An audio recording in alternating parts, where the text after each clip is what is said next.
Hi, I'm Michael LaFosse from the Origami Dough Studio, and here's a design that I created to represent a whole range of big cats.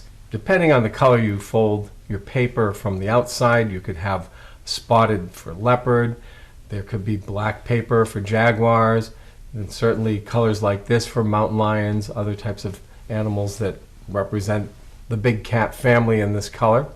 And you'll need a square piece of paper that's colored white on one side, and whatever big cat color you'd like on the other side. Begin with the white side up. Now these first three folds are meant to find a 1/3 mark at a point in the area of our square. First fold is diagonal.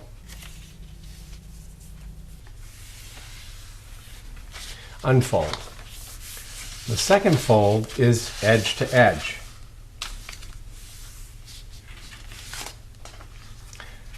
Turn your paper so the folded edge is at the top.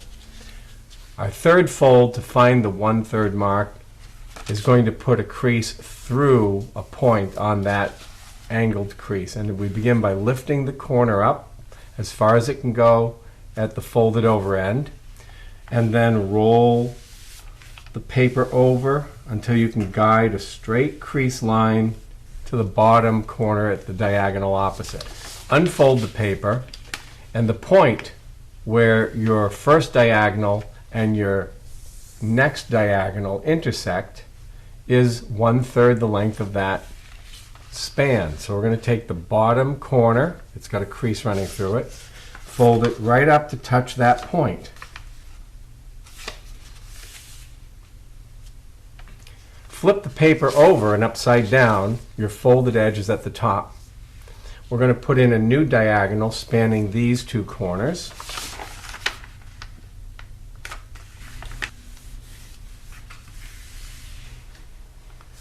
Now we're going to take this corner from the top and fold it to match the corner at the bottom.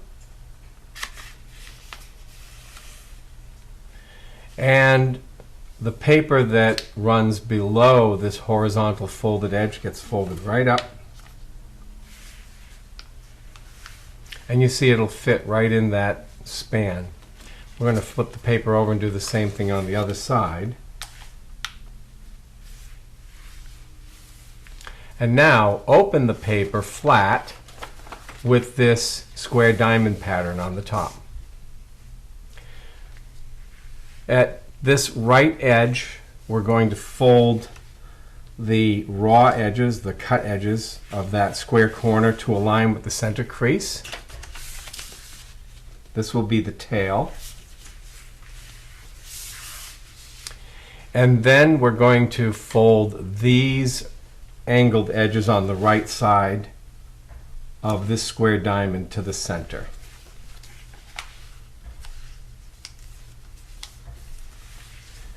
Let's take these short edges at the left side and fold to the center.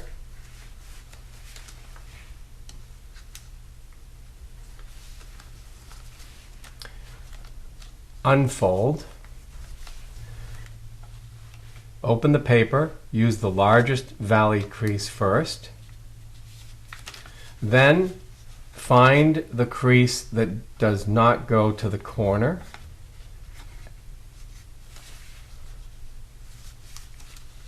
But produces a shape like this. Let's do the same thing on the other side.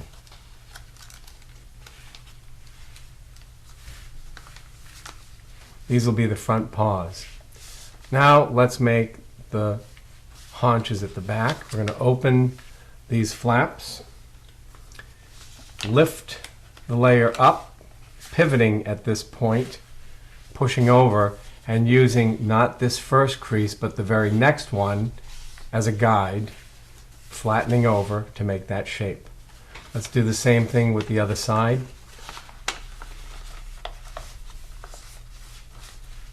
Turn the paper over to the other side. You'll find crossing creases here and that point at the center. Take the tail corner and fold it to touch that point where the creases cross. Now take some of the tail paper and fold it straight back. Now let's make the tail narrow. We're going to begin by taking this short folded edge here and folding it down to the folded edge below.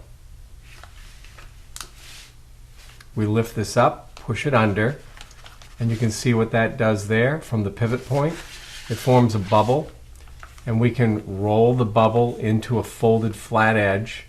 Don't go all the way to the tip. Leave it a little bit wide there and flatten it down.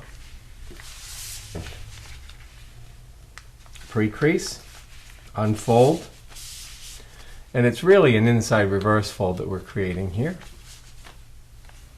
Just like this.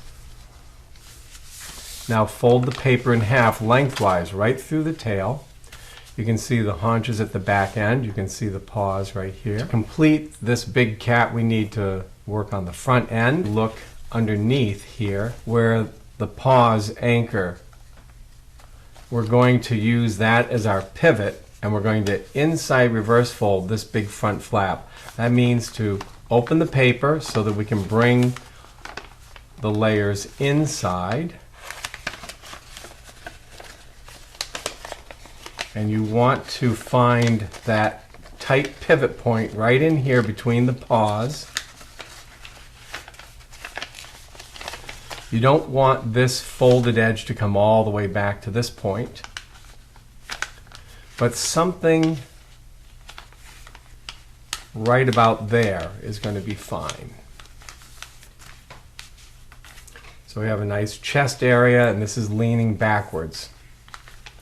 Now we're going to bring the paper forward in an inside reverse fold. That point right there is our pivot point, so we fold this point inside so that the folded edge intersects with the chest corner. We're going to take the flat edge of an ear and fold it down to align with the target edge. Let's do the same thing on the other side.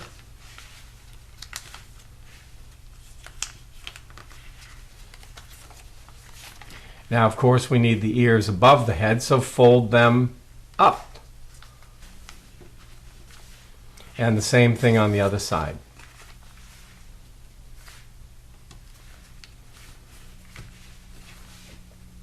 Now that the ears are up and out of the way, we're going to change the line of the chest.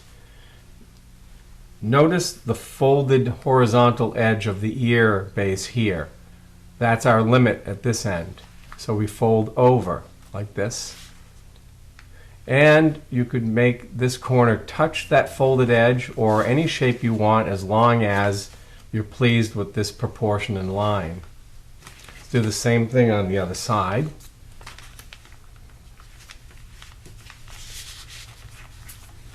And now we're going to inside reverse fold this flap and reshape the shoulder line. It works like this.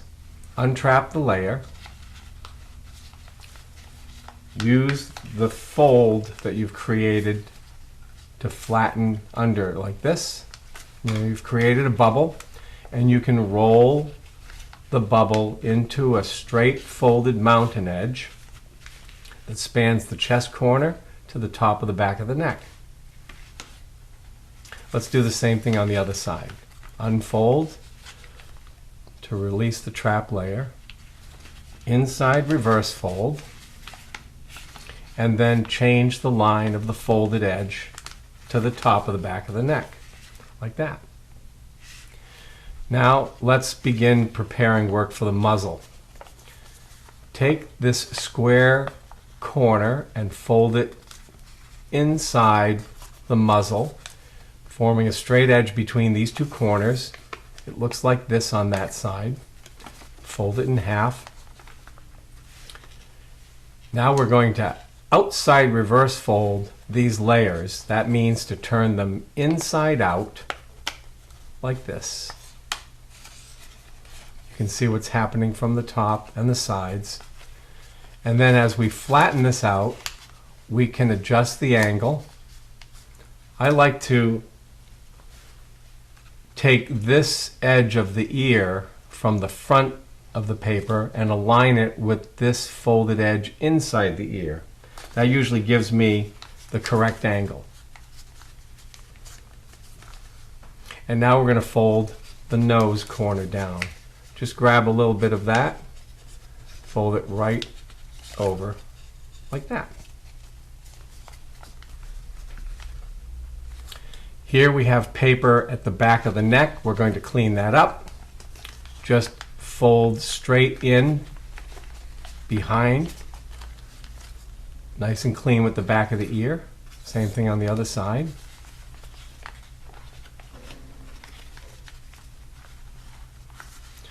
It's up to you, but I like to do this. I like to take the jaw line, fold that corner behind, something like this. Same thing on the other side.